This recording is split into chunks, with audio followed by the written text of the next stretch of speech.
Hello boys and girls, and welcome to the episode 66 of the Iron Meditation, the Art of Living and Lifting podcast. I'm your host, Coach Michael. Today, I want to talk to you about the psychological benefits of kettlebell sport lifting.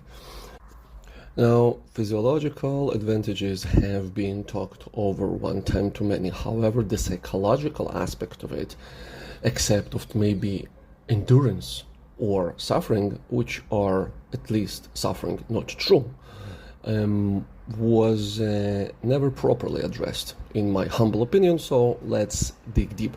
And let's start with the meaning of things. Okay, let's go to etymology. So when you open Google, as I do now, and let's start with the word endurance, because we all know that kettlebell sport is endurance sport, but what endurance means. So what Google tells us is the power of enduring an unpleasant or difficult process without giving way, which is reasonable. But what is endure? Now, endure have two very interesting meanings.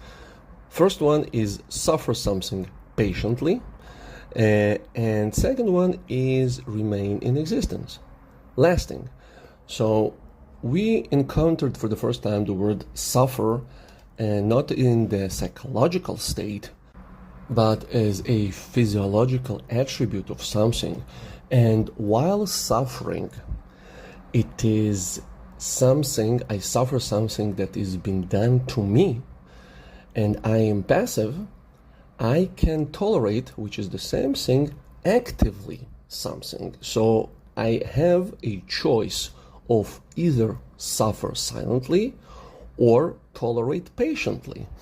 Now let's move on to the next, and to the word resilience. And nowadays resilience gets a hype, be it the psychological resilience, mental toughness. So what resilience means? The capacity to withstand or to recover quickly from difficulties. All right, it's toughness. And or the ability of a substance or an object to spring back into shape, meaning elasticity. So resilience is something that develops from the ability to endure. So the more we endure, actively, suffering something, aka enduring it, we develop resilience, we develop the elasticity, since we are biological creatures, elasticity is to spring back rather quickly. Now, from here, let's go back and talk about kettlebell sport. Now, kettlebell sport is unpleasant, and it is an understatement, especially if you have gone heavy weights for longer times. And what kettlebell sport teaches you is to tolerate pain and to direct your frustration, your suffering, quote unquote, we may call it, into positive and, more important, productive outcomes. Now, what I mean by that? In a set of 10 minutes, which is a classic kettlebell sport lift, some of the reps will go wrong because nothing is perfect. And when reps go wrong, everything falls out of place. You fall out of a groove. Suddenly the pain is in the other area of your forearm.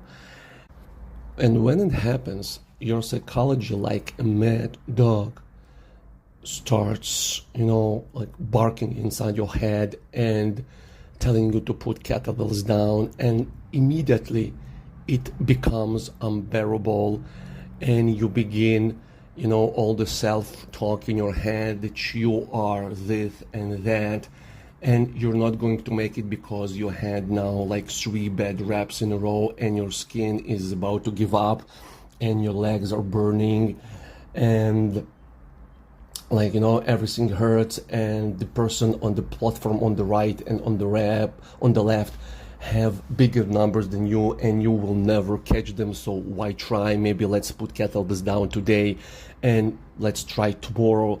Now, if you subside now, all what I've said with the day-to-day talk, okay, I'm not going to make it. My family is shit. My marriage is garbage. My kids, like, I've missed them. My job is, and my age, I'm too old for this shit, and blah, blah, blah. You're basically getting the same tune, all right? It's the same groove. Now, within Kettlebell Sport set, you have two options, okay? One is the obvious one, put the bell down, okay? Say, you know what, fuck it. Okay, I'm done for today. I might try tomorrow. However, if you are staying on a championship platform or any platform, tomorrow will be, or to be exact, will never be.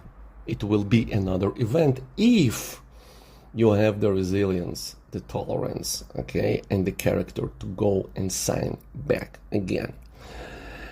The other choice is making yourself willingly, okay, to focus on the following rep.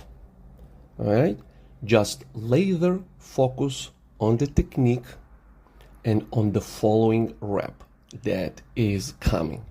Okay, so it's all right, first dip, drive, second dip, fixation, breathe out, rack, and again. So what you're doing is you are meditating with iron, because you're repeating the same mantra over and over again. Like in snatch, lean, rotate, drop, tuck elbow, underswing, drive, rotate, high pull, hand insertion, fixate, exhale.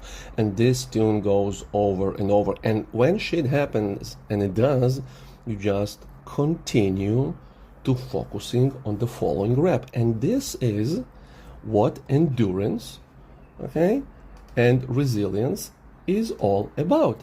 The ability of a substance, and we are a biological substance, to spring back into shape. This is what psychological elasticity, and this is what the psychological eventual resilience is what about, is withstanding and recover quickly from difficulties. Now, the difference between kettlebell sport and life is the only one, okay, because they are the same, and I'll address it in the next talk because we are running out of time. But the only difference is that in kettlebell sport the gratification is immediate. So it's only 10 minutes, all right, 7 minutes, 8 minutes, whatever. And when you learn how to endure, how to tolerate, how to actively suffer, and you're placing the bells at the end of the clock when you won inside your own head, the gratification is instant. Okay, like that's it, you've done it. You see, you've beaten the clock, you heard the voices, okay, it was the same voices as you've been hearing for your last 40 years maybe in your head, but you've gone past them and you see, nothing happens. You can do it. And this, what gives you the reflection, what gives you the perspective, okay, to imply the same strategy in life. It's just a very, very, very long set, and this is what frustrates, because it's very easy to say, okay, like within 10 years when you look back, well, fuck you, I cannot see 10 years from now. Like, I try to see, but it's all foggy, all right? And enduring 10 years forward is hard, but when you practice the kettlebell sport and you imply, okay, the same technique of this mantra of repetitions, okay, day in and day out, wake up, do breakfast, okay, like take kids and sit on my work and have lunch, work out, play with my kids, day in and day out, suddenly you find yourself after 10 years looking back saying, hey, I've done it. I survived. I tolerated actively. Okay, I could transmute and transform my suffering, which is a biological state, not psychological condition, into something positive. And here I am. And hence, this is how kettlebell sport transform not only your physiological, but your mental and psychological state. And I'll tell you more in the next chapter. See you for now.